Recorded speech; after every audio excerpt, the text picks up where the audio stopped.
আল্লাহ তাআলা মানুষের হেদায়েতের জন্য যেরকম কোরআনুল কারীম কিতাবুল্লাহ নাযিল করেছেন, যে কিতাবুল্লাহ শুধু কিতাব আকারে প্রেরণ করেনি, বরং এই কিতাবুল্লাহকে রিজালুল্লাহ আল্লাহ তাআলার বিশেষ বান্দার মাধ্যমে, ব্যক্তির মাধ্যমে তা পড়িয়ে দেওয়ার জন্য, বুঝিয়ে দেওয়ার জন্য, বাস্তবিক প্র্যাকটিক্যালি কোরআনে কারীমের আমলকে দেখিয়ে দেওয়ার জন্য নবীজি সাল্লাল্লাহু আলাইহি ওয়াসাল্লামকে প্রেরণ করেছেন। আর সেই কিতাবুল্লাহর মধ্যে আল্লাহ তাআলা জানিয়ে দিয়েছেন যে লাকাদ কানা লাকুম ফি রাসূলিল্লাহি উসওয়াতুন হাসানাহ, যে তোমাদের জন্য, অর্থাৎ এ উম্মতে মুহাম্মাদিয়া, তোমাদের নবী মুহাম্মদুর রাসূলুল্লাহ সাল্লাল্লাহু আলাইহি ওয়াসাল্লামের মাঝে উত্তম আদর্শ নিহিত রয়েছে। এই উত্তম আদর্শ কারা গ্রহণ করতে পারবে? কাদের জন্য উত্তম মডেল? আল্লাহ বলেন লিমান কানা ইয়ারজুল্লাহ ওয়াল ইয়াউমাল আখির, যারা আল্লাহ এবং পরকালের প্রতি আশাবাদী, তথা যারা আল্লাহ তাআলাকে মহব্বত করে, ভালোবাসে, যারা আল্লাহ তাআলার সন্তুষ্টি কামনা করে এবং যারা পরকালের বিশ্বাসী এবং পরকালের সুখ শান্তি সফলতা লাভ কামনা করে, আশা পোষণ করে, এই সমস্ত ব্যক্তিদের জন্য হুজুর হলো উত্তম আদর্শ। ইয়ারজুল্লাহ ওয়াল ইয়াউমাল আখিরাহ ওয়া যাকারাল্লাহ কাসীরা, আর কাদের জন্য? এবং অধিক হারে আল্লাহকে স্মরণ করে। তাহলে এই সিফাত, এই গুণ যাদের মধ্যে থাকবে, যারা আল্লাহর প্রতি বিশ্বাসী এবং যারা পরকালে বিশ্বাসী, পরকালের সুখ শান্তি সফলতা কামিয়াবি লাভ করার চেষ্টা করে, আশা পোষণ করে এবং আল্লাহ তাআলাকে বেশি বেশি স্মরণ করে, এরা হুজুরের জিন্দেগি থেকে উপকৃত হতে পারবে এবং তাদের জন্য রাসূলের জীবনের মধ্যে উত্তম আদর্শ রয়েছে। এবং রাসূল করিম সাল্লাল্লাহু আলাইহি ওয়াসাল্লামকে আল্লাহ তাআলা পরিপূর্ণ যে শিষ্টাচার, পরিপূর্ণ যে চরিত্র আল্লাহ তাআলা দান করেছেন এবং আল্লাহ তাআলা তার সুউচ্চ মর্যাদা যে দান করেছেন, কোরআনে কারীমের মধ্যে তা ঘোষণা দিয়েছেন যে ওয়া ইন্নাকা লাআলা খুলুকিন আযীম, যে নিশ্চয়ই তুমি মহান চরিত্রের অধিকারী। সুতরাং মুহাম্মদুর রাসূলুল্লাহ সাল্লাল্লাহু আলাইহি ওয়াসাল্লামের মতো কোন চরিত্রবান ব্যক্তি পৃথিবীতে আর কোনদিন আসবে না। হাদিস পাকের মধ্যে নবীজি সাল্লাল্লাহু আলাইহি ওয়াসাল্লাম বলেন, মুস্তাদরাক হাকিম এবং সহিহা, এই দুই কিতাবের মধ্যে হাদিসটি এসেছে। আবু হুরায়রা রাদিয়াল্লাহু তাআলা আনহু থেকে বর্ণিত, নবীজি বলেন যে বুইসতু লিউতাম্মিমা মাকারিমাল আখলাক, যে আমি প্রেরিত হয়েছি সর্বোত্তম চরিত্রের পূর্ণতা দানের জন্য, তথা মানুষকে উত্তম আদর্শ শিক্ষা দিবে, মানুষকে উত্তম চরিত্র শিক্ষা দিবে। সুতরাং আমরা যদি নবী সাল্লাল্লাহু আলাইহি সাল্লামের জীবনী পড়ি এবং সেখান থেকে উত্তম আদর্শ গ্রহণ করি, তাহলে আমরা উত্তম চরিত্রের অধিকারী হতে পারবো এবং চরিত্রবান হতে পারবো। নবীজি সাল্লাল্লাহু আলাইহি ওয়াসাল্লামের জীবনে যে সমস্ত বৈশিষ্ট্য ছিল, যে তিনি যেরকম উত্তম চরিত্রের অধিকারী ছিলেন এবং অনুপম চরিত্র মাধুর্য এবং অতুলনীয় বৈশিষ্ট্য সমূহ তার মধ্যে পূর্ণভাবে ছিল, তার চরিত্রের বর্ণনা এটা আমাদের মতো নগণ্য ব্যক্তি দেয়া কোনোভাবেই সম্ভব। যেরকম জমিন থেকে কোনো ব্যক্তি খালি চোখে আকাশের তারকাগুলি গোনা সম্ভব না, যেরকম চন্দ্রের সৌন্দর্য বর্ণনা করা সম্ভব না, ঠিক তদ্রূপ নবীজি সাল্লাল্লাহু আলাইহি ওয়াসাল্লামের চরিত্র বর্ণনা করা কোনোভাবেই সম্ভব না। কবি বলেন যে আল্লাহ তাআলা হুজুরকে এত সম্মান দান করেছেন এবং এত সৌন্দর্য এবং এমন সুন্দর চরিত্র দান করেছেন যে সানায়ে তুতাহা ওয়া ইয়াসি বাসাস, যে আপনার প্রশংসা, যে তাহা এবং সূরা ইয়াসিন, সেখান থেকে ইয়াসিন শব্দ দিয়ে যে আল্লাহ তাআলা আপনার প্রশংসা করেছে, এটাই যথেষ্ট। বাদা সুদা বলুন তুই কিসসা মুখতাসার, তা আপনার প্রশংসা যদি এতটুকুই যা আমরা করি যে আল্লাহ তাআলার পরে, পৃথিবীর স্রষ্টার পরে একমাত্র সম্মানের অধিকারী মুহাম্মদুর রাসূলুল্লাহ সাল্লাল্লাহু আলাইহি ওয়াসাল্লাম, বাস এতটুকুই যথেষ্ট। যে আল্লাহর পরে সবচেয়ে বেশি যে সম্মান এবং মর্যাদার মালিক এবং অধিকারী তিনি হলো আমাদের নবী মুহাম্মদ সাল্লাল্লাহু আলাইহি ওয়াসাল্লাম। আমি সংক্ষিপ্ত আকারে হুজুরের ব্যক্তি জীবনের, তিনি যেহেতু আমাদের মতোই মানুষ ছিলেন, তো মানবিক গুণে তিনি গুণান্বিত ছিলেন, সুতরাং তার জীবনের যে কার্যকলাপগুলো ছিল, তিনি যেভাবে জীবনযাপন করেছেন, আমরাও যদি চেষ্টা করি তাহলে আমরাও হুজুরের মতো জীবনযাপন করতে পারব। রাসূল করিম সাল্লাল্লাহু আলাইহি ওয়াসাল্লামের ব্যক্তি জীবনের একটা সুন্দর অভ্যাস ছিল তা'বীরুল কালাম, যে তিনি যখন মানুষের সঙ্গে কথা বলতেন হাসি মুখে কথা বলতেন।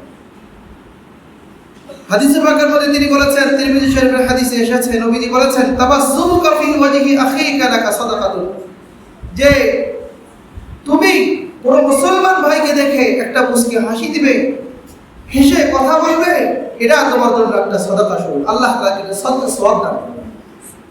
এজন্য রাসূলের অভ্যাস ছিল যে কারোর সঙ্গে কথা বলার সময় তিনি মুস্কি হেসে কথা বলতেন, মুখ গোমরা করে থাকতেন না,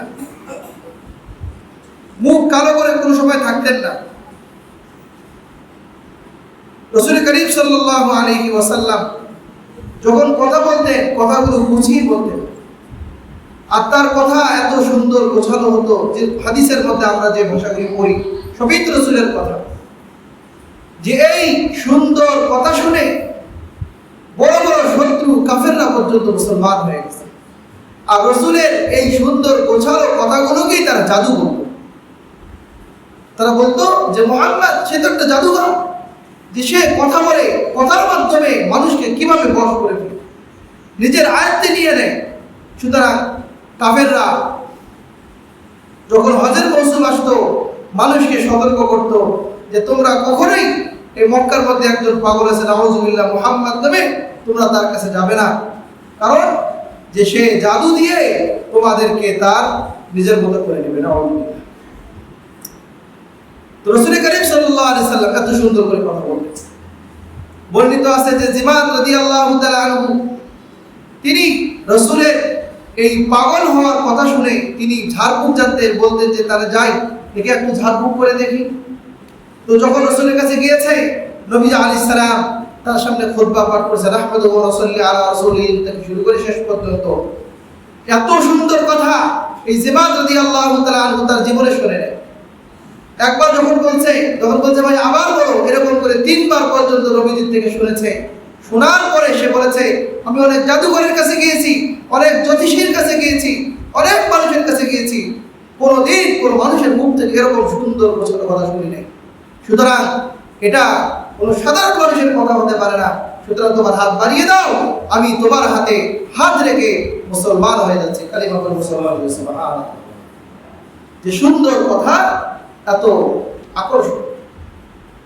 এজন্য আমরা যখন কথা বলবো, মানুষের সঙ্গে যখন কথা বলি, অবশ্যই হাসি মুখে সুন্দরভাবে কথা বলার চেষ্টা করব। এবং নবীজি সাল্লাল্লাহু আলাইহি ওয়াসাল্লাম স্পষ্টভাষী ছিলেন, এবং তৎকালীন যুগে আরবে তিনি উম্মি, নিরক্ষর ছিলেন। নিরক্ষর থাকা সত্ত্বেও তিনি বড় সাহিত্যিক ছিলেন। নবী আলাইহিস সালাম বলেছেন আনা আফসাহুল আরব, আমি আরব ভাষীদের মধ্যে সবচেয়ে বড় বিশুদ্ধ ভাষী। তাহলে শুদ্ধ ভাষায় কথা বলা, যার যে ভাষা, যার মায়ের যে ভাষা, যার দেশের যে ভাষা, সেই ভাষায় শুদ্ধভাবে কথা বলা, এটা হলো আমাদের নবীজির একটা আদর্শ এবং সুন্নাহ। দ্বিতীয় আদর্শ হলো যে উসলুব কাযমিল গাইজ, যে ক্রোধ দমন শৈলী, যে রাগ দমন করা। নবী আলাইহিস সালাম হাদিসে পাকের মধ্যে বলেছেন যে সবচেয়ে বড় বীর যোদ্ধা হলো হলো যে নিজের রাগকে সংবরণ করতে পারে, দমন করতে পারে। কারণ রাগ আসে শয়তানের থেকে। এজন্য কেউ যেন শয়তানের অনুসরণ না করে। আর আল্লাহ পাক কোরআনের মধ্যে বলে দিয়েছেন, ওয়াল কাযিমিনাল গায়জ ওয়াল আফিনা আনিন নাস আল্লাহু ইউহিব্বুল মুহসিনিন, যে যারা নিজের রাগকে দমন করে, মানুষের প্রতি দয়া করে, মানুষকে মাফ করে দেয়, আল্লাহ তাআলা এমন ব্যক্তিদের উপরে অনুগ্রহ করেন, দয়া করেন। আল্লাহ তাআলার দয়া পাওয়ার জন্য মানুষকে ক্ষমা করে দেয়। হ্যাঁ, তবে কেউ যদি অপরাধ করত, তাকে ধমক দিতেন না বা তাকে শাসন করতেন না, বিষয়টি এমন। যেমন তার নাতি উসামা রাদিয়াল্লাহু তাআলা আনহুকে তিনি এক কারণে ধমক দিয়েছেন, আরো বিভিন্ন কারণে।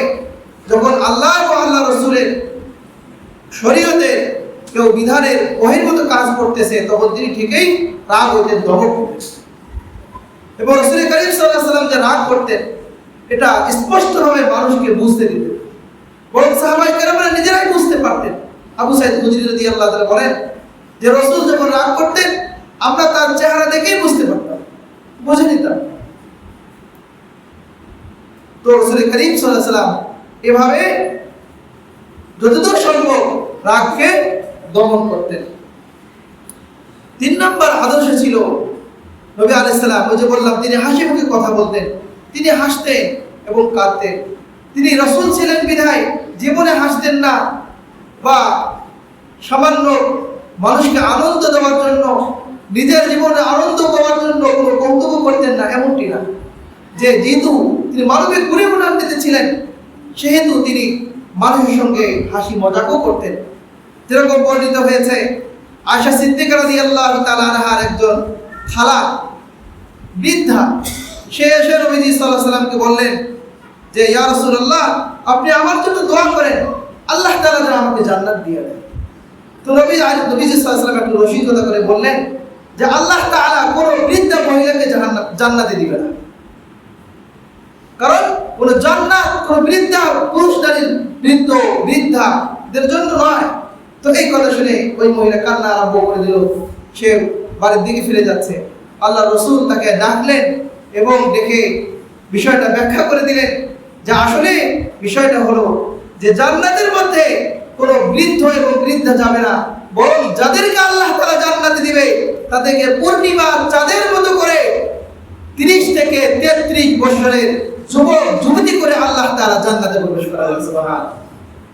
আল্লাহ তাআলা কোরআনে কারীমের মধ্যে বলেন, সূরা ওয়াকিয়ার মধ্যে, ইন্না আনশাআনাহুন্না ইনশাআ ফাজআলনাহুন্না আবকারা, যে আমরা জান্নাতি নারীদের বিশেষ রূপে সৃষ্টি করেছি। আর যারা মহিলা দুনিয়াতে আছে, এরা জান্নাতের যারা হুর আছে, এদের সরদারনি হবে, তাদেরকে আল্লাহ তাআলা নেত্রী বানিয়ে দিবে। আর বলেছেন ফাজআলনাহুন্না আবকারা, এবং তাদেরকে চিরকুমারী করে দুনিয়াতে জান্নাতের মধ্যে আল্লাহ তাআলা রাখবেন, চিরকুমারী করেছেন। উরবান আতরাবা, সদা সোহাগিনী এবং সমবয়স্ক হবে, নারী পুরুষ সমবয়স্ক হবে, তারা স্বামীর প্রতি অনুরাগী থাকবে। এটা কাদের জন্য? লিআসহাবিল ইয়ামিন, যে আল্লাহ তাআলা যাদেরকে ডানপন্থী বানাবেন। কিয়ামতের ময়দানে কয়েক শ্রেণী হবে, ডানপন্থী, বামপন্থী, এবং একদল পিছনে থাকবে। বামপন্থীরা তো ধ্বংস হয়ে যাবে, আর যারা ডানপন্থী তারা কামিয়াব হবে। এই ডানপন্থী লোকদের জন্য আল্লাহ তাআলা এই নিয়ামত রাখছেন। রাসূল করিম সাল্লাল্লাহু আলাইহি সাল্লাম এভাবে আরো রসিকতা করেছেন। যেমন তার একজন গোলাম ছিলেন আনজাশা, সে এক যুদ্ধের সময় মহিলাদেরকে উটের উপর সওয়ার করে নিয়ে যাচ্ছিল, খুব দ্রুত নিয়ে যাচ্ছিল। তো রাসূল করিম সাল্লাল্লাহু আলাইহি ওয়াসাল্লাম রসিকতা করে বলল, রুয়াইদা ইয়া আনজাশা লা তাকসিরিল কওয়ারির, আরে উটগুলোকে আস্তে হাঁকিয়ে নিয়ে যাও, যাতে করে ওই কাঁচের পাত্রগুলো ভেঙে না যায়। কাঁচের পাত্র মানে ওই মেয়ে লোকেরা কাঁচের চুরি করে আর কত রকম কিছু করে, যদি ঝাঁকুনি খায় চুরিগুলো কি যাবে, ভেঙে যাবে। একটু রসিকতা করে এইভাবে কথা বললেন। বাজারে গিয়েছেন, যে একজন কালো কৃষ্ণ বর্ণের লোক সাহাবী গ্রাম থেকে আসছে, তো তাকে একটু আনন্দ দেওয়ার জন্য পিছন থেকে এসে চোখ ধরে ফেলছে। তো সে ইতস্তর মধ্যে পড়ে গেছে।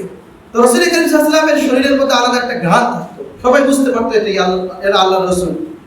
তো বুঝতে পারছে, তো তখন আল্লাহ রাসূল বলতেছে, কে আছো এই গোলামটাকে ক্রয় করবে, অথচ সে আজাদ। তো সে বলতেছে, ইয়া রাসূলুল্লাহ, আমার মধ্যে এই কালো গোলামকে কে কিনবে, আপনি কয় টাকা লাভ করতে পারবেন? আল্লাহ রাসূল বললেন যে তুমি ঈমানদার, তুমি যত কালো হও আর যত গরীব হও, কিন্তু আল্লাহ তাআলার নিকটে তোমার মর্যাদা অনেক বেশি। তো রাসূল করিম সাল্লাল্লাহু আলাইহি ওয়াসাল্লাম নবী এবং রাসূল, তারপরও মাঝে মধ্যে এরকম সাহাবাদের সঙ্গে হাসি কৌতুক করতেন, স্ত্রীদেরকে খেলা দেখাইতেন। ঈদের দিন যে হাবশী গোলাম, এই যুবক শ্রেণীর ছেলেরা মসজিদের বারান্দায় তীর ধনুক খেলতো, আম্মা আয়েশা সিদ্দিকা তাদের তীর ধনুক খেলা দেখতো।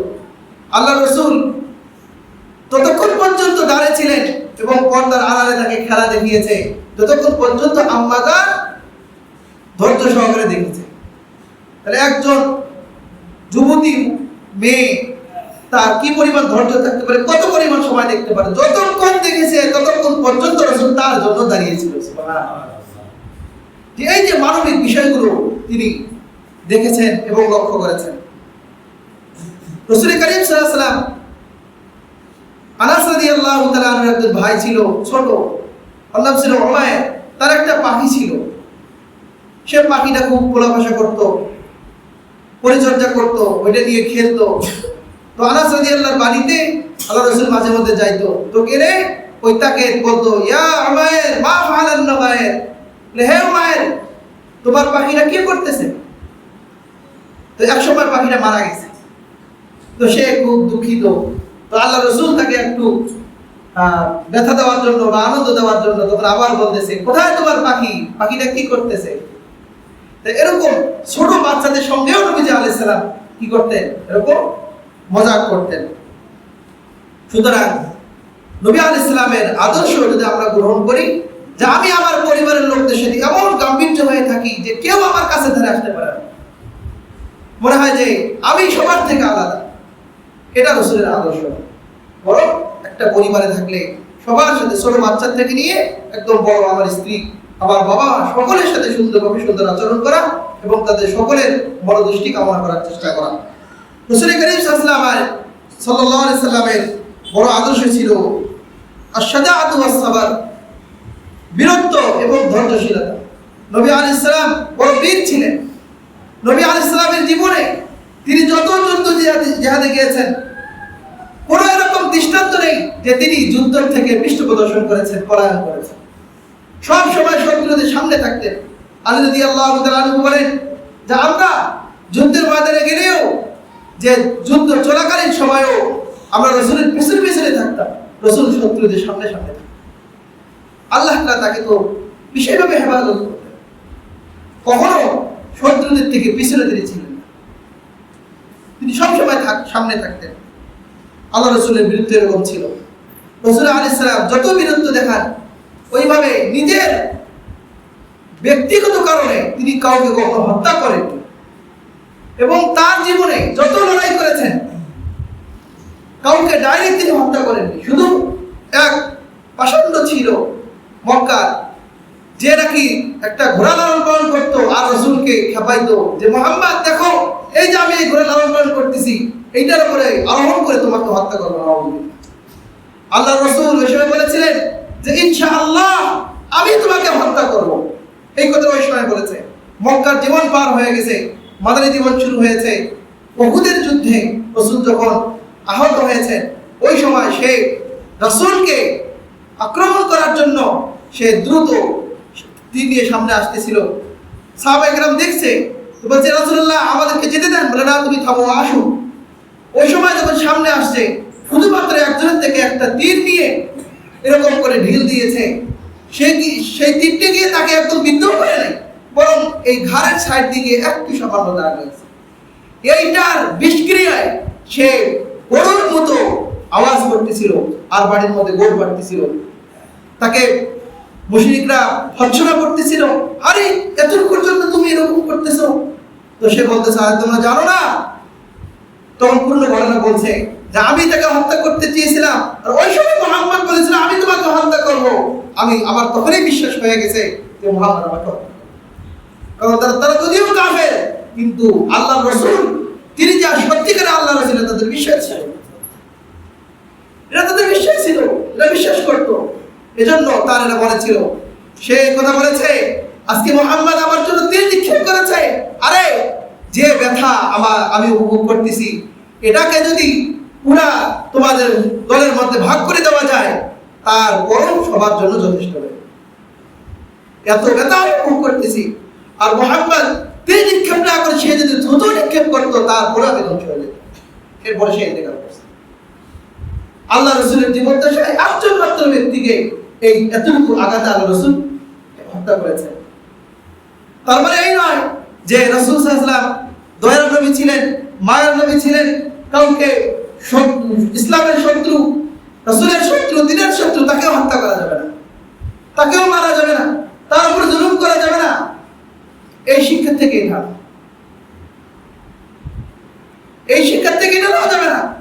এই যে বর্তমান পরিস্থিতিতে যারা জালেম ছিল, যারা শোষণকারী ছিল, তাদেরকে গ্রেফতার করা হচ্ছে, তাদেরকে শাস্তি দেওয়া হচ্ছে, এবং তাদের শাস্তির দাবিতে বিভিন্ন আন্দোলন করা হচ্ছে, গণসমাবেশ করা হচ্ছে। এখন অনেকেই ব্যক্ত করতেছে যে এদের উপরে জুলুম করা, এদের উপরে শাস্তি দেওয়া, এদেরকে গ্রেফতার করা, এদেরকে রিমান্ডে দেওয়া, এটা তো রাসূলের আদর্শ না, বরং তাদেরকে মাফ করে দেওয়া।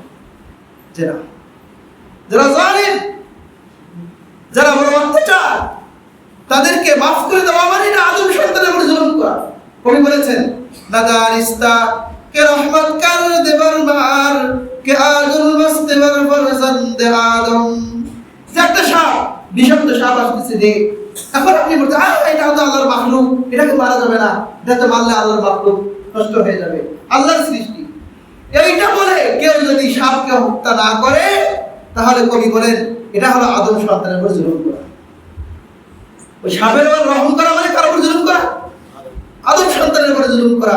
ঠিক যারা সমাজের মধ্যে জালেম, এই জালেমের হাত ধরে না ফেলা, জালেমকে বাধা না দেওয়া, জালেমকে প্রতিহত না করা মানে হলো আদম সন্তানের উপরে জুলুম করা।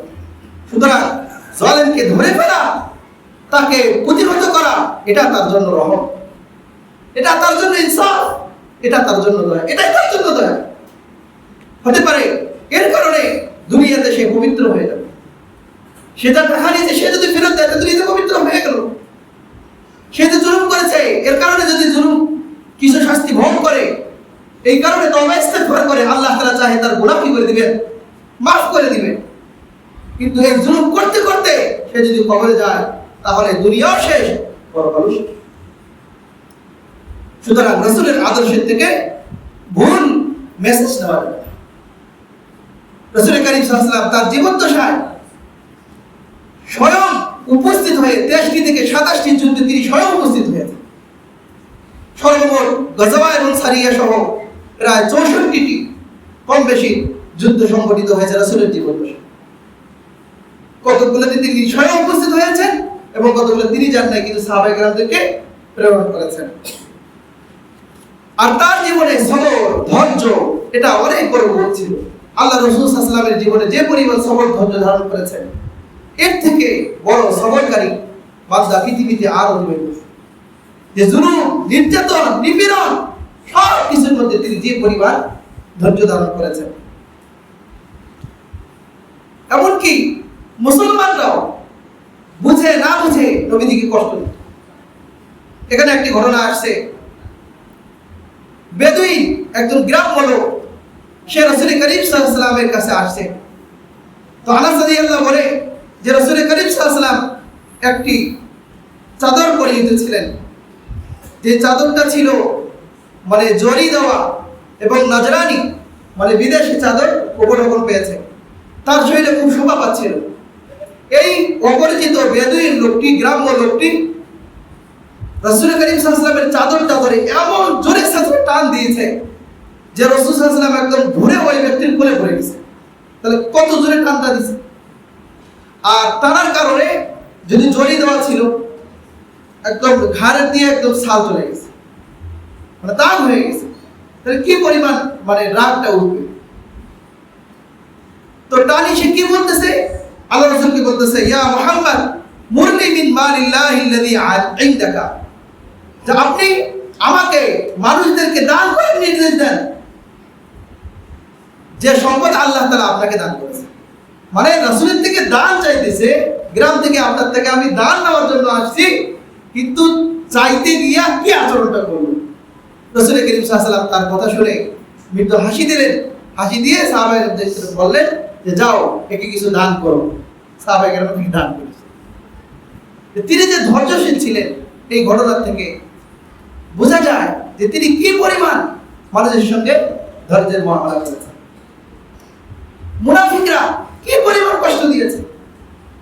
মুসলমান রাসূলের পিছনে নামাজ পড়তো, একসঙ্গে জুমা পড়তো, একসঙ্গে পাঁচ ওয়াক্ত নামাজ পড়তো, একসঙ্গে চলাফেরা করতো, কিন্তু কত ভাবে নবীজিকে কষ্ট দিত, কথা দিয়ে কষ্ট দিত, পারিবারিক ভাবে আল্লাহর রাসূলের স্ত্রীর উপরে অপবাদ দিয়ে সমাজের মধ্যে নবীজিকে কলুষিত করে এভাবে কষ্ট দিয়েছে, কিন্তু নবীজি ধৈর্য ধারণ করেছে, ডাইরেক্ট কোনো বদলা নেন নাই।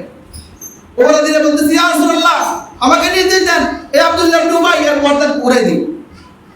আল্লাহ রাসূল বলেন না, যে আমি এটা করতে পারি না, কারণ আমি যদি আজকে এটা করি, এই মুনাফিকদেরকে আমি গর্দান উড়াই দেই, তাহলে মানুষ মনে করবে, মানুষ বলতে থাকবে যে মুহাম্মদ দেখো এখন নিজের শত্রুদের সঙ্গে তো এরকম আচরণ করে, এমনকি নিজের দলের লোকদের সঙ্গেও কাটাকাটি মারামারি আরম্ভ করে দিয়েছে। তারা এই কথা বলা শুরু করে দেবে। সুতরাং ধৈর্য ধারণ করো। নবীজি এত কিছুর মধ্যে দিয়েও তিনি ধৈর্য ধারণ করেন। নবী আলাইহিস সালামের বড় বৈশিষ্ট্য ছিল ইয়াদাতুল মারদা, অসুস্থ ব্যক্তিকে দেখতে যাওয়া। কেউ যদি সাহাবায়ে কেরামদের জন্য অসুস্থ হইতেন, তিনি স্বয়ং উপস্থিত হইতেন, দেখতে যাইতেন, দোয়া কালাম করে দিতেন। বহু ঘটনা বর্ণিত হয়েছে। এমনকি ইহুদি বিধর্মী যাদের সঙ্গে রাসূলের সম্পর্ক থাকতো, একটু মহব্বত ভালোবাসা থাকতো, তাদেরকে পর্যন্ত দেখতে যেতেন। সাদ রাদিয়াল্লাহু আনহু অসুস্থ ছিল, মৃত্যু শয্যায় শায়িত, আল্লাহ নবীজি নিজে গিয়েছেন, তার অবস্থা দেখে রাসূল সাল্লাল্লাহু আলাইহি ওয়াসাল্লাম নিজে কেঁদে দিয়েছেন। বিধর্মীদেরকেও দেখতে চাইতেন। একটি ঘটনা এসেছে যে একটা ইহুদি যুবক, তার সঙ্গে রাসূল সাল্লাল্লাহু আলাইহি ওয়াসাল্লামের একটা সম্পর্ক ছিল। যখন দেখলো সে অসুস্থ, মারা যাওয়ার উপক্রম হয়ে গেছে, নবীজি কয়েকজন সাহাবীদেরকে নিয়ে তাকে দেখতে গেছে। দেখতে গিয়ে তার পাশে বসলো ওই ওই ইহুদি, তার পাশে তার বাবাও বসা। নবীজি তার কাছে গিয়ে ওই সময় তার সামনে কালমা পেশ করছে যে তুমি এই শেষ পর্যন্ত কালেমাটা পড়ে নাও, কামিয়াব হয়ে যাবে।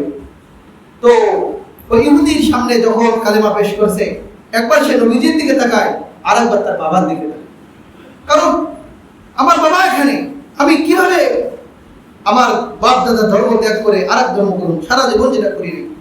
তো ওর বাপ যখন দেখলো সে মারা যাইতেছে, এখন আর কি, তো বললো যে ঠিক আছে, যে আবুল কাসেম হুজুরের উপাধি, যে আবুল কাসেম যেটা বলে তুমি সেটা শোনো। এরপরে আল্লাহ নবীজি তাকে কালেমা পাঠ করালেন, সে কালেমা পড়ে মুসলমান হয়ে গেল। এরপরে সে ইন্তেকাল করলো, এক ওয়াক্ত নামাজ পড়ার সুযোগ পায়নি। সুবহানাল্লাহ। নবী আলাইহিস সালাম সেখান থেকে জানতে পারলেন, তাহলে শুকরিয়া আদায় করলেন, আলহামদুলিল্লাহিল্লাযী আনকাযাহু বি মিনান নার।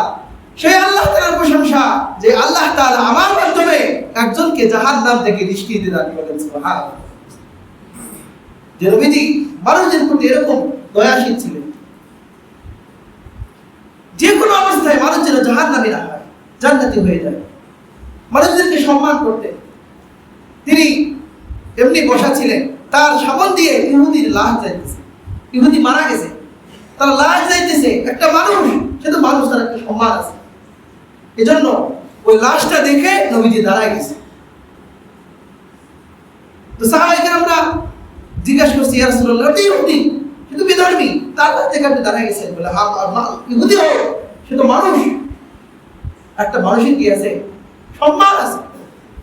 এজন্য আমাদের জন্য সুন্নত হলো, আমরা যে কবরস্থানে যাই, মানুষকে দাফন করার জন্য যখন খাটিয়ে নিয়ে যাওয়া হয়, যতক্ষণ পর্যন্ত ওই মাইয়েতকে কবরে না রাখা হয় ততক্ষণ পর্যন্ত কারোর জন্য কবরস্থানে গিয়ে বসাটা মাকরুহ। এটা আদব, শিষ্টাচার। কিন্তু আমরা বুঝি না, লাশ এখনো পিছনে আছে, আমরা হুড় হুড় করে গিয়া কবরস্থানে উপস্থিত। কেউ গিয়ে বসতেছে, কেউ ওখানে দাঁড়ায় আছে, অথচ লাশ কি আছে? পিছনে আছে। অথচ উত্তম হলো লাশেই আগে যাবে। আজকে সে আমাদের অতীত, আমরা তার পিছনে পিছনে যাব আর গিয়ে বলবো না, এটা তার সম্মান। আল্লাহ রাসূল সাল্লাল্লাহু আলাইহি ওয়াসাল্লাম এভাবে মানুষদেরকে সম্মান করতেন এবং মানুষের ইবাদত করতেন। আল্লাহ রাসূলের একটা আদর্শ ছিল ইত্তিখাযুত তরিকাতুস সাহলা, যে তার সামনে যখন কোনো বিষয় সামনে আসতো, এটা কঠিন এটা সহজ, তখন তিনি সহজটা গ্রহণ করতেন, যাতে করে আমল করা কি হয়? সম্ভব হয়। নবী আলাইহিস সালাম বলেছেন যে তোমরা নফল নামাজ পড়তে ধাবিত হও এবং আল্লাহ তাআলার যত আমল আছে এগুলো করো এবং নিয়মিত করো। ছোট হোক সহজ হোক, যে আমলটাই করো এটা কি করো? নিয়মিত করো। আহাব্বুল আমালি ইলাল্লাহি আদওয়ামুহা ওয়া ইন কাল্লা, যেটা সবসময় করা হয়, নিয়মিত করা হয়, এটা আল্লাহ তাআলার নিকটে বেশি প্রিয়। আপনি দরুদ সবসময় পড়েন, প্রত্যেক দিন কিছু কিছু দরুদ পাঠ করেন। শুক্রবারের দিন বেশি বেশি দরুদ পাঠ করার কথা আছে, অন্য দিন আপনি 10 বার পড়েন, 100 বার পড়েন, নিয়মিত করেন। ছোট আমল। নফল নামাজ পড়েন, প্রত্যেক দিন 2 রাকাত তাহিয়াতুল মসজিদ পড়েন, তাহিয়াতুল ওযু পড়েন, এটা আল্লাহ তাআলার প্রিয়। এখন জুমার দিন এসে তাহিয়াতুল মসজিদ 2 রাকাত, তাহিয়াতুল ওযু 2 রাকাত, জোহরের একদম 22 রাকাত 40 রাকাত নামাজ পড়ে শেষ করে দিচ্ছে, আর কোনদিন তাহিয়াতুল ওযু পড়ে না, তাহিয়াতুল মসজিদও পড়ে না। এটা প্রিয় না। তো যে আমলই করি, যত সহজ আমল হোক, এটা যেন আমরা সর্বদাই আমল করতে পারি, এটা গ্রহণ করা। আরেকটি বৈশিষ্ট্য হলো জাল জৌজ, বদান্যতা, সাখাওয়াত। নবী আলাইহিস সালামের জীবনে বদান্যতা এই পরিমাণ তার অভ্যাস ছিল যে কখনো তিনি কোনো ভিক্ষুককে নাই বলতেন না। তার জীবনে যে না এরকম কথা কোনোদিন শোনা যায় থাকলে দিয়ে দিছে। তিনি নিজে সদকা গ্রহণ করতেন না, হাদিয়া গ্রহণ করতেন। তবে হাদিয়া গ্রহণ করলেও নিজের জীবনে যতটুকু দরকার এতটুকু রেখে সব মানুষের মধ্যে বিলীন করে দিতেন। আমি সামনে রাসূলের পারিবারিক জীবন বয়ান করব, তখন আমরা বুঝতে পারবো রাসূল কিভাবে জীবন যাপন করেছেন। তো এইভাবে নিজে কষ্টের মধ্যে থেকেও মানুষকে দান করেছেন। হাদিসের মধ্যে তো আসছে যে রমজান মাসে নবী আলাইহিস সালাম এত পরিমাণ দান করতেন যে কাররিহিল মুরসালা, যে প্রবাহমান বায়ুর মতো তার হাত যেন বিচ্ছুরিত হবে, এই পরিমাণ তিনি দান করতেন। আর উম্মতকে এই বিষয়ে উদ্বুদ্ধ করেছেন যে লা ইউমিনু আহাদুকুম হাত্তা ইউহিব্বা লিআখিহি মা ইউহিব্বু লিনাফসিহি, যে যতক্ষণ পর্যন্ত কোন উম্মত নিজের জন্য যেটা ভালোবাসে, পছন্দ করে, এটা অন্য উম্মত অন্য ভাইয়ের জন্য ভালোবাসবে না, পছন্দ করবে না, ততক্ষণ পর্যন্ত সে পরিপূর্ণ মুমিন হতে পারবে না। সুতরাং আমি যাকে যেটা দান করি, যেটা আমি তাকে মানুষকে খাওয়াই, সেটা যেন অবশ্যই আমার মতো সেটা কি হয়? পছন্দনীয় হয়। আরেক হাদিসের মধ্যে নবীজি বলেছেন যে ওয়ালা ইয়াজমাউ আশ-শুহু ওয়াল ঈমান ফি কলবি আবদিন আবাদা, যে কোন মানুষের অন্তরে, কোন গোলামের অন্তরে, কোন মুসলমানের অন্তরে ঈমান এবং কৃপণতা দুইটা একসঙ্গে একত্রিত হতে পারে। সুতরাং কোন ঈমানদার কৃপণ হতে পারে, তার যতটুকু সম্ভব, যতটুকু সাধ্য অনুযায়ী মানুষকে কি করবে? দান করবে, দিয়া দিবে।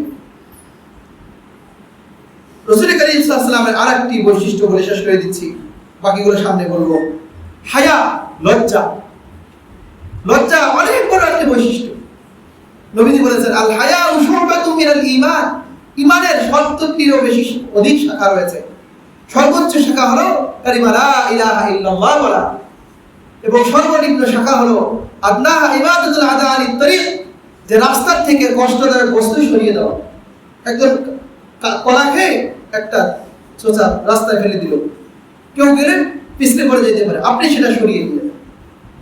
তাহলে এই যে এতটুকু কাজ করলেন, এটা ঈমানের সর্বনিম্ন শাখা, রাস্তা থেকে কষ্টদায়ক বস্তু সরিয়ে দেওয়া।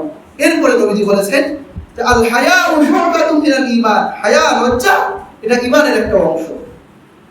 সুতরাং মান ফাতাতুল হায়া ফাফআল মা শি, ইদা ফাতাকাল হায়া ফাফআল মা শি।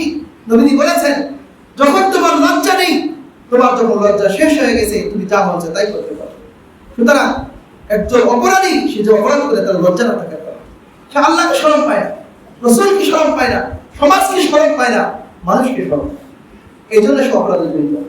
এজন্য হায়া লজ্জা যদি থাকে তাহলে সে অপরাধ করতে পারে না। নবী আলাইহিস সালামের কি পরিমাণ হায়া ছিল! আবু সাঈদ খুদরি রাদিয়াল্লাহু তাআলা বর্ণনা করেছেন যে কানা রাসূলুল্লাহ সাল্লাল্লাহু আলাইহি ওয়াসাল্লাম আশাদ্দু হায়াআন মিনাল আযরা'i ফি খিদরিহা, যে তিনি পর্দাশীল যে কুমারী মেয়েদের চাইতে অধিক লজ্জাশীল ছিলেন। একটা পর্দাশীল কুমারী মেয়ে যার এখনো বিয়ে হয়নি, তো সে কি পরিমাণ লজ্জাশীল হয় যে এর চাইতেও নবীজি বেশি লজ্জাশীল ছিলেন। তিনি লজ্জায় মানুষের চোখের দিকে তাকিয়ে কথা বলতেন না, কথা বললেন নিচু চোখে কথা বলতেন, চোখে চোখে রেখেও কথা বলতেন না, এমন তিনি লজ্জা পেতেন। আর বলেছেন ওয়াকানা ইযা যাকারাহু শাইআন আরাফনাহু ফি ওয়াজহিহি, যে ইযা কারিহাহু শাইআন, তিনি বয়ান করেছেন যে যখন নবী আলাইহিস সালাম কোনো কিছু অপছন্দ করতেন, এটা আল্লাহ রাসূলের চেহারা দেখে আমরা বুঝতে পারি। তথা কেউ যদি ভুল করে, সাহাবীদের মধ্যে কোনো কেউ ভুল করেছে বা কেউ একটা রাসূলের অবাধ্যতা করেছে, এই কথাটা তিনি ডাইরেক্ট তাকে বলতেন, এই তুমি এটা করছো কেন, তুমি এটা কেন করলে, এরকম রাসূল বলতেন না। বরং সবাইকে সামনে রেখে বলে দিতে যে কে যেন এই কাজটা করেছে, তোমার এইরকম যে করেছে সে যেন কেউ এরকম না করে। বা মেম্বরে আসতেন, মেম্বরে এসে খুতবা দিতেন, খুতবার মধ্যে বলে দিতেন, তো যে এই অপরাধে জড়িত তার খবর হয়ে যায়, খবর হয়ে যায়। তো যে কেউ এরকম কোনো অপরাধ করলে সরাসরি তাকে কি করতো না, বলে দিত। তো রাসূল করিম সাল্লাল্লাহু আলাইহি ওয়াসাল্লাম এটা শুধু কিসের কারণে, লজ্জার কারণে, যে আমি যদি তাকে এরকম করি সে লজ্জা পাবে, আমি তার কাছে কি পাবো, লজ্জা পাবো, সে লজ্জা আমার সামনে আসবে না। তো এইভাবে রাসূল করিম সাল্লাল্লাহু আলাইহি ওয়াসাল্লামের জীবনে এটার মানবিক দিক থেকে মানবিক আচরণ, এই আচরণগুলো আমাদের মধ্যে আসতে পারে। আমরা যে নবী আলাইহিস সালামের জীবনী আলোচনা করি, জীবনী পড়ি, উদ্দেশ্য কি, যে এগুলো রাসূলের জীবনে যেন আমাদের জীবনে চলে আসে, রাসূলের আদর্শ যেন আমাদের আদর্শে চলে আসে, আমরা যেন তার আদর্শবান হতে পারি, এটাই আমাদের উদ্দেশ্য। এজন্য আমরা আমাদের জীবনকে রাসূল করিম সাল্লাল্লাহু আলাইহি ওয়াসাল্লামের আদর্শে আদর্শবান করার চেষ্টা করব। আর এই মিলাদুন নবী নামে যে অনুষ্ঠানগুলো রাষ্ট্রীয়ভাবে হওয়ার জন্য দাবি জানানো হচ্ছে, বিভিন্ন মসজিদে হওয়ার জন্য আয়োজন করা হয়, যে এগুলো হবে যে মিলাদুন নবী রাষ্ট্রীয়ভাবে পালন হতে হবে, এটা কোনো উত্তম আদর্শ না। আল্লাহর রাসূল তিনি বিশ্ব রাসূল, কি বলেন, রাষ্ট্রীয়ভাবে আপনি মিলাদুন নবী পালন করলেও তিনি কি বিশ্ব নবী, আর রাষ্ট্রীয়ভাবে যদি পালন নাও করা হয় তারপরেও তিনি কি বিশ্ব নবী। जहां तक है रबूबियत खुदा की वहां तक है नबुवत मुस्तफा की, যে আল্লাহর পৃথিবী যত দূর পর্যন্ত বিস্তৃতি আছে, পশ্চাৎ প্রাচ্য সহ পশ্চিম পূর্ব উত্তর দক্ষিণ, আল্লাহর পৃথিবীর যত দূর পর্যন্ত সীমানা আছে, নবুয়তের বিস্তৃত তত দূর পর্যন্ত, কোথাও গিয়ে কি হবে না, শেষ হবে না, খাদ্য হবে না, যে আল্লাহর জমিনের বিস্তৃতি এত দূর পর্যন্ত চলে গেছে, নবুয়ত এখানে কি হয়ে গেছে, শেষ হয়ে গেছে। ওয়ারাফা'না লাকা যিকরাক, আল্লাহ তাআলা তার জিকিরকে, তার স্মরণকে, তার আলোচনাকে আল্লাহ তাআলা সুউচ্চ করেছে। 24 ঘন্টা আযান হচ্ছে, 24 ঘন্টা নামাজ হইতেছে, 24 ঘন্টা আলোচনা হইতেছে, সব সময় আল্লাহ রাসূল কি হইতেছে, দরুদ করা হইতেছে, জিকির করা হইতেছে। সুতরাং রাষ্ট্রীয়ভাবে পালন করলে রাসূলের সম্মান বেড়ে যাবে, রাষ্ট্রীয় পালন না করলে সম্মান পাবে না। এগুলো একটা বিদআতপূর্ণ কাজ করবে। আমাদের সমাজের অবস্থা তো এটাই, যদি জিলাপি না দেওয়া হয় তাহলে আমরা কেউ আসবো। আপনারা থাকেন 1 ঘন্টা আমরা মিলাদ করবো, আজকে কোনো জিলাপি নেই, আসে থেকে গিয়ে ঠিক মিলাদ করে, মিলাদ করে দেখবেন যে জিলাপি না দিলে আর কেউ আসা যাবে। তাহলে মিলাদ দিলে, জিলাপি দিলে আমরা সবাই খুশি, জিলাপি না দিলে কেউ কি নেই, খুশি নেই। হুজুরকে যদি হাদিয়া না দেন, 1 ঘন্টা মিলাদ করে নিছেন কিন্তু কি দেন নাই, হাদিয়া দেন নাই, ওই হুজুরকেও পাওয়া কি আছে, মুশকিল আছে। তাহলে হাদিয়া দিলে হুজুর খুশি, আর জিলাপি দিলে মুসল্লিও খুশি। আর এই বিদআত যদি আমরা করি তাহলে শয়তান খুশি, কারণ মানুষকে যদি বিদআত করাইতে পারে, কোনো কুরসবের কাজ করতে পারে, শয়তান কি হয়ে যায়, খুশি হয়ে যায়। এজন্য আমরা শয়তানকে খুশি করতে রাজি নই। আল্লাহ তাআলা আমাদের সকলকে সুন্নাহ অনুযায়ী জীবনযাপন করার তৌফিক দান করেন। একটি